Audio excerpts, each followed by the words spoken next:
রাজধানীর একটি হোটেলে ইলেকশন অবজারভার সোসাইটি এই সেমিনারের আয়োজন করে। এতে অংশ নেন দেশের রাজনৈতিক দলগুলোর নেতারা।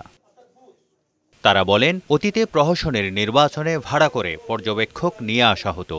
এবার যাতে সেই কালিমা থেকে মুক্ত হয় এমনই প্রত্যাশা তাদের। আগামী নির্বাচনে কিভাবে সৎ যোগ্য ব্যক্তিরা নির্বাচিত হতে পারে সেই পদক্ষেপ আপনাদের গ্রহণ করতে হবে। বিগত বছরগুলোতে যেমন ছিল সেরকম না হয়ে আসলে আপনারা নিরপেক্ষভাবে এই নির্বাচনটা পর্যবেক্ষণ করবেন, সেটা প্রত্যাশা থাকবে। নির্বাচন পর্যবেক্ষণ টিমগুলো যদি যেরকম করে আপনার ফেডারেশন টাইপের একটা কিছু করেছেন, তো এইটা যদি ফাংশন করে এখন থেকে, আমি মনে করি তার ইলেকশন আরও বেশি পজিটিভ হতে পারে। সেমিনারে অংশ নিয়ে বিএনপির স্থায়ী কমিটির সদস্য সালাউদ্দিন আহমদ বলেন, আগামী নির্বাচন বিশ্বাসযোগ্য ও স্বীকৃত হতে হবে। আশা করি এই সরকার এই নির্বাচন উপলক্ষে তত্ত্বাবধায়ক সরকারের ভূমিকাই পালন করবে।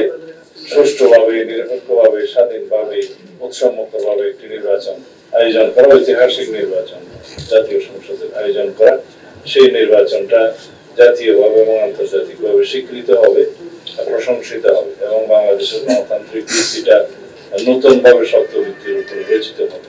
নির্বাচনে কালো টাকার ব্যবহার রোধ করার উপরও জোর দেন বক্তারা। তারেক শিকদার, বৈশাখী সংবাদ, ঢাকা।